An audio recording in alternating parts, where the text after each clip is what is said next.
Welcome everybody, my name is Nathan Dowrick and I'm a Brisbane-based lawyer specialising in Australian-Chinese relations.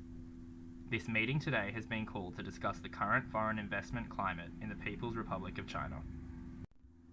In Mandarin Chinese, China is called Zhongguo, which literally means Middle Kingdom. Feudal Chinese dynasties held the belief their homeland was a powerful nation, holding little regard for diplomacy with other nations which were considered poor and backward, with little to offer. In modern times, we have seen a dramatic shift in this ideology, with China being widely regarded as an economic superpower. Modern China has made no secret of its desire to increase trade relations with other nations. After the death of Mao Zedong in 1976, the Reform and Opening Up policy was implemented in 1978. Still in operation today, the policy introduced the concept of foreign investment to China, where most industry was still state-owned.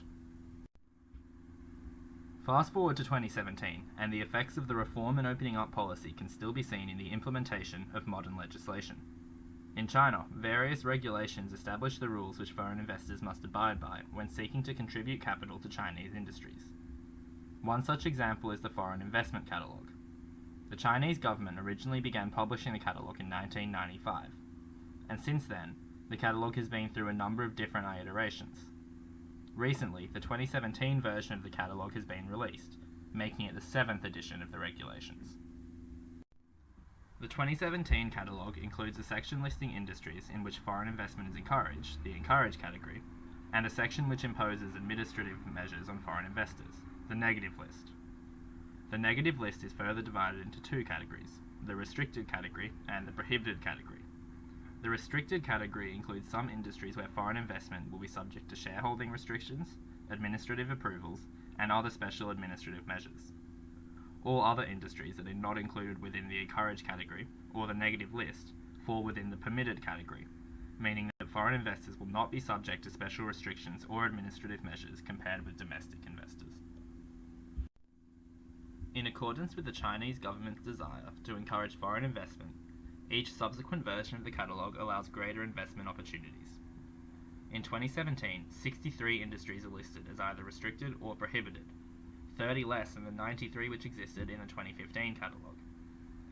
The most notable revisions are relating to the services, manufacturing, and mining industries. The categorizations are extremely specific in nature. Some encouraged categories include number 4, flower production and nursery construction, or number 19, infant formula food and special use medical formulas.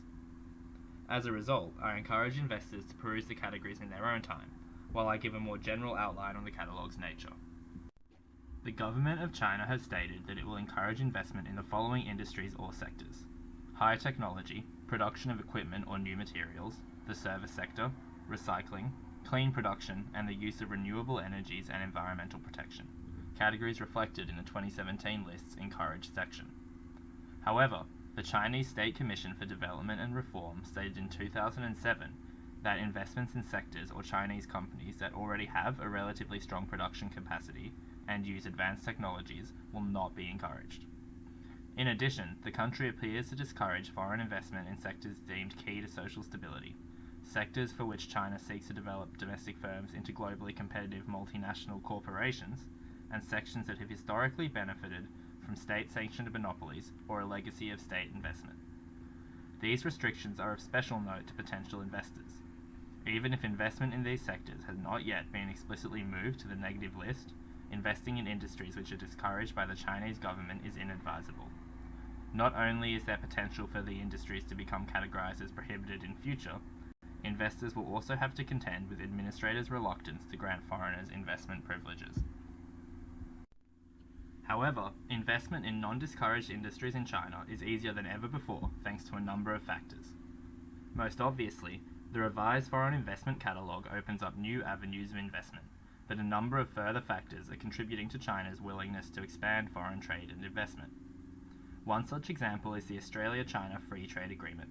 Signed in June 2015, the agreement removes tariffs on Australian-Chinese trading, as well as simplifying the review process for foreign investment. In addition, wholly foreign-owned enterprises are now the most popular type of investment in China, accounting for 53.25% of all foreign invested enterprises in the country.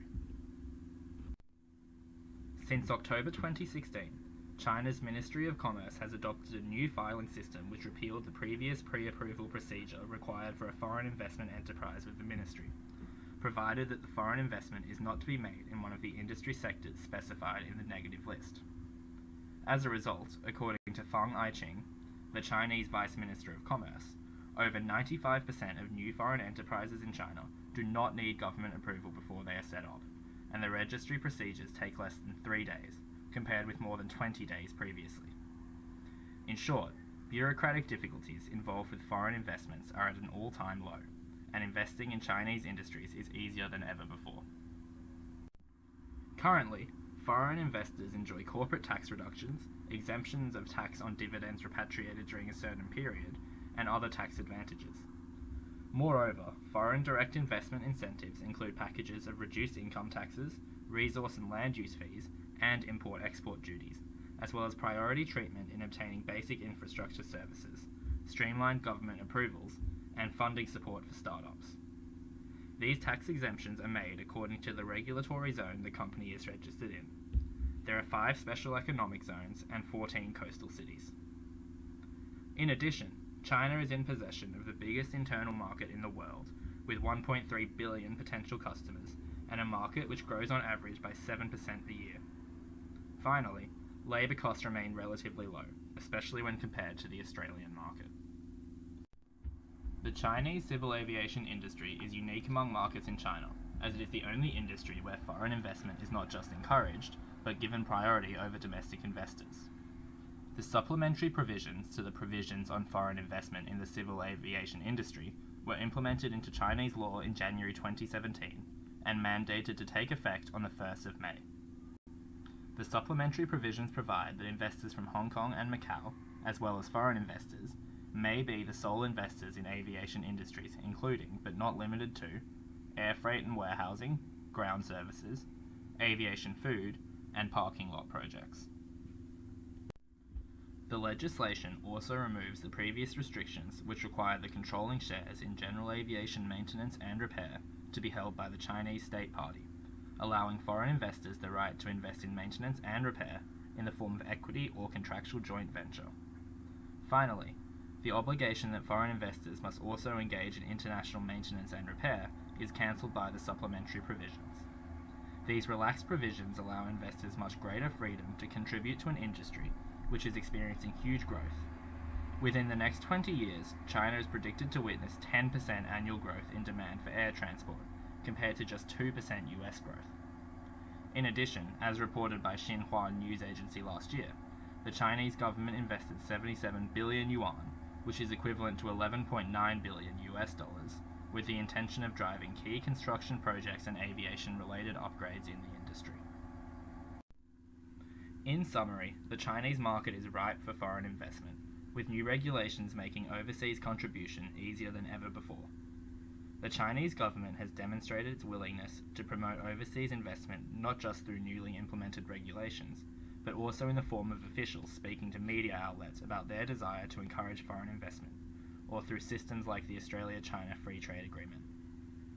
In addition to currently being a welcoming environment for investment, the Chinese economy itself remains a desirable market for investors, boasting an extremely large population and an average market growth of 7% per year. In addition, more markets have been made available for foreign investment as a result of the 2017 version of the Foreign Investment Catalogue. While the catalogue does still restrict or prohibit some industries from foreign investment, the notable transferal of 30 industries from the negative to encouraged list, as well as the remarks of government officials, suggests even further industry access in future. Finally, the Chinese civil aviation industry has been opened up to foreign investment through the new supplementary provisions to the provisions on foreign investment in the civil aviation industry, as well as receiving billions of dollars in government funding. Coupled with the industry's exponential growth of 10% per annum, the aviation industry is ripe for foreign investment.